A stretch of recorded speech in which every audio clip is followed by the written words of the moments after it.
Hello, my name is Dr. Craig Goodman. I'm here at Hida Brut to speak to you about Torah and psychology. And today I wanted to use 3 laws as tools to help us to develop a better way of thinking and living in every aspect of our life, whether it's spiritual or economic, education, family. Now, there are several laws, but let's start with the first 3. And these laws, I was a bit inspired by a man by the name of Brian Tracy. He integrated these laws, but they exist in a lot of places. Now, the first law that we want to mention is the law of belief, or as we would call it, the law of emunah. Now, what's so important about this law? Now, first of all, it's the first law. It's the most important law, according to the priority, the hierarchy. Number 1, the law of belief, or law of emunah. This entails everything that we think about. What we believe is really a collection of thoughts and bits of information based on previous experiences, based on things that we've heard or been told or learned, based on our own premonition or expectations, and so on and so forth. So belief is something that is, although the definition can be a bit vague, when I believe in something, I believe in it because I have a reason to believe in those things, or there's something that's important to me. It's a collection of these thoughts. Like, for example, if I believe that there are going to be people who are going to see this lecture, then hence I'm going to sit here and give this lecture because I believe that later on there may be some people that will want to hear it.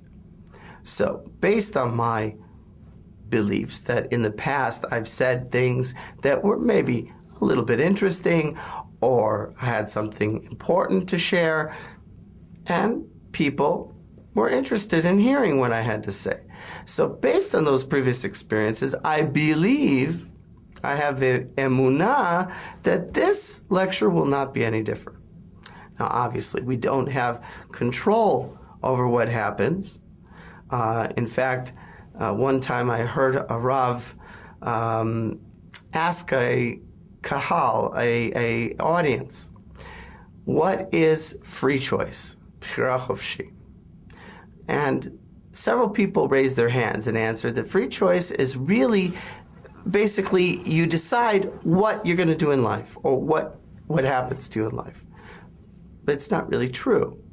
Most of the most significant things, the majority of the significant things that occur in our life are not under our control. Usually we don't choose where we're born, we don't choose how we look, or if we have certain limitations, whether it be physical or mental, all kinds of things that may happen around us. I mean, there may be a natural disaster. These are things that we don't have free choice about. So if we don't have control over these things, then what is free choice? Free choice is how we react to what happens in our life. How do we accept those things in our life? What do we do with them? That's our free choice. That's the choice that we have. Now let's go back to the law of belief. The law of belief, just like any other law, it's for good and for bad. Now if I believe in something good, then that's what's going to happen. If I believe in something bad, then that's what's going to happen. So the law of belief says that everything you believe in with feeling becomes your reality. Now, why do I add this aspect of feeling? Well, it's very important. If somebody has a desire, say they want to get a job or they want to succeed in something, so they keep saying it and repeating it over and over to themselves. They keep thinking about it all the time. But it may not really happen because underneath that person does not have that feeling, or that, as we say, kavanah, that intention, that intent, that he has an intention in his foremind, in his regular thinking, but in the thinking underneath that, he may think something completely different. So, we have to be completely sure. For example, when someone goes to pray, you go to a shul, a temple, you pray, a beit knesset, and obviously you get mitzvah points, you get credit for praying with a minyan, you get credit for praying to Hashem, of course. It's valuable in the eyes of Hashem. But if you pray without kavanah, without intent, simply just read the words, it's obviously less powerful, the prayer. It's less effective. And that's really one of our challenges, because we are creatures of habit and we constantly read these prayers over and over every day. So we habitually start to read them. And oftentimes you could be reading the prayer book, looking through and saying the prayer, even thinking what the prayer means, but not really having kavanah, not intending. At that very same moment, you may be thinking about picking up the dry cleaning or what to buy. You need to buy milk and eggs for the house. So it's very important that we try to keep this in mind, and that we know that if I don't try to get my feelings involved, which is really what we're talking about, the kavanah, I don't feel the prayer, I don't connect to it with my heart, with my soul, then it's just somewhat empty words. And that goes for anything. So in terms of the law of belief, I have to believe in these things that I want to happen in my life, but I have to believe in them with feeling. I can't just coldly say it to myself over and over and hope that it'll sink in eventually. Okay? The second law is called the law of expectation, or tzipiyah in Hebrew. Now, what does this law entail? Basically, it's got two levels. On the one hand, much like the law of belief, I have to expect that what I believe or what I want to happen will happen. Okay? I expect it to come true, or I expect it to or not come true. And this is my belief, and I expect this to happen. But in addition to that, as they say, when we do avodas Hashem, when we follow Hashem's will, we have to work for it. We have to do things, to do mitzvahs. You can't just sit around passively and not do anything, right? So we have to make an effort. We have to go and do things. So I have to expect myself to do those things that I want to do. So what is the law of expectation? Saying that we have to literally generate expectations from ourselves every day that will allow us to come closer to those goals and beliefs that we have. And that means to just keep trying and keep trying and keep trying until you succeed. But I have to expect myself to do everything in my power to achieve that. The third law is the law of attraction. Okay?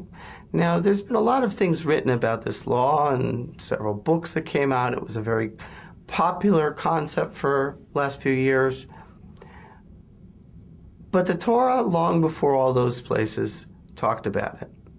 Now, let me give you a reference in a moment, but first let me explain what is the law of attraction. Basically, the law of attraction says that we're like magnets. We all have kind of a electromagnetic field or energy field around us, and we all have the fact that we're spiritual beings.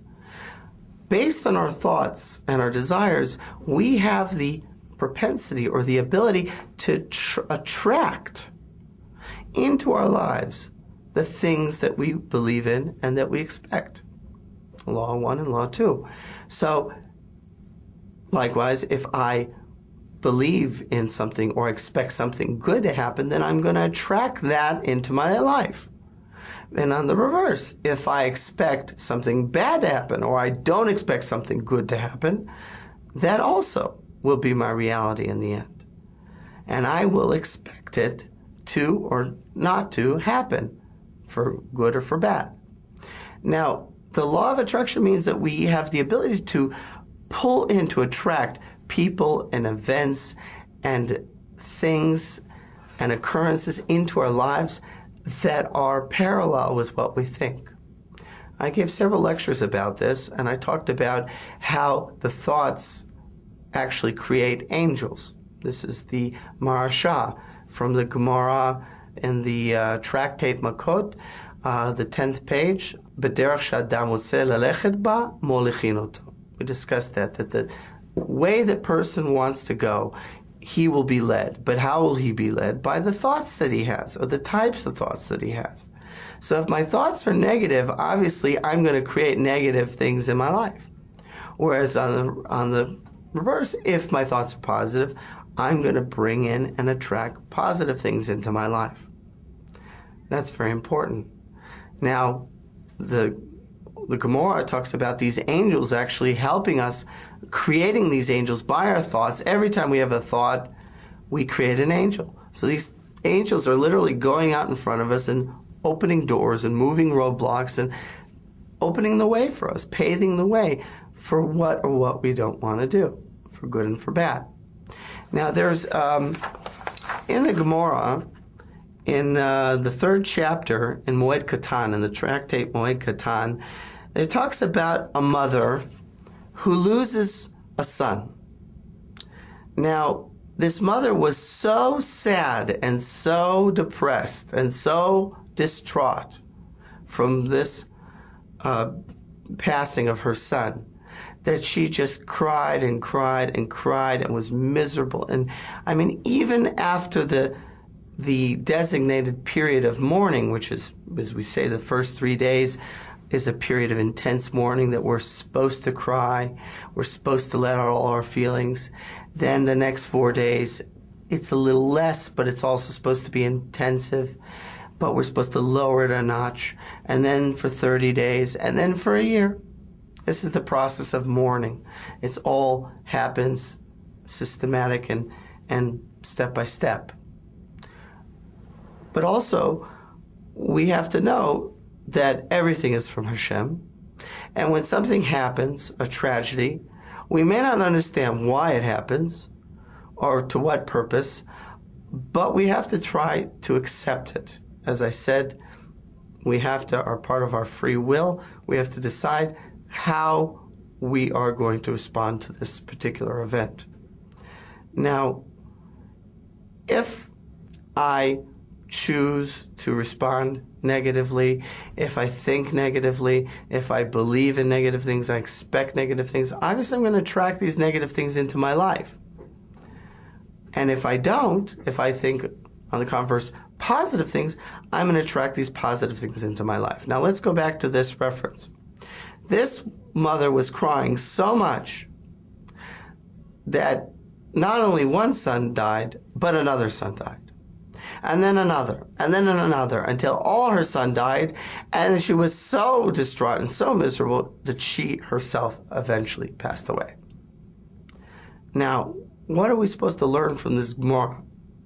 Rashi says something very, very important. He says, Shekol hanimshach al tsar yeter midai, hatzar nimshach acharav. What does that mean translated? Anyone who's attracted or gets attracted to suffering, tsar, the suffering is attracted to him. He will attract that suffering. He will draw that suffering to him. That's what the Gemara is saying. That the more that I have sadness and negative thinking, the more I draw that sadness and negative thinking into my life. The more I am responsible. I, as a person, have the responsibility and the power to change what I feel and what I think. And when I say I mean we, all of us. I'm speaking in the first person to give you an example. But the converse is true. If I have great happiness and great joy and great love, then I have this incredible ability to draw these things to me, to draw positive experiences. Have you ever had an experience where you learn something and suddenly you start seeing it everywhere or noticing it? Or you learned a Devar Torah, something in terms of a Torah, a new thing in terms of your Torah learning, and then suddenly you start to notice that everywhere you go, or you start to see it in a lot of different places. We are attracting that. It's not only just because I'm now aware of it and I'm starting to pay attention to it, but literally we are attracting these things into our lives. So the more that I'm happy, the more that I attract positive things. There was a story, my Rav, I have a Rav who was a Rosh Yeshiva, Rav Leisrak, that every Rosh Hashanah he tells a story. He tells a story about two neighbors that literally grew up next to one another. They went to the same schools or yeshivot. They went to the same kollel for learning, for Torah learning. They made the same salary. They gave the same tzedakah. I mean, everything was literally even Steven. I mean, they literally were the same all throughout their lives. When they, after 120 years, they went up to the heavens. One of them comes in and he had a great reception, and he's got, I mean, until here of merit and credit for what he's done. The other friend had literally half of what he had.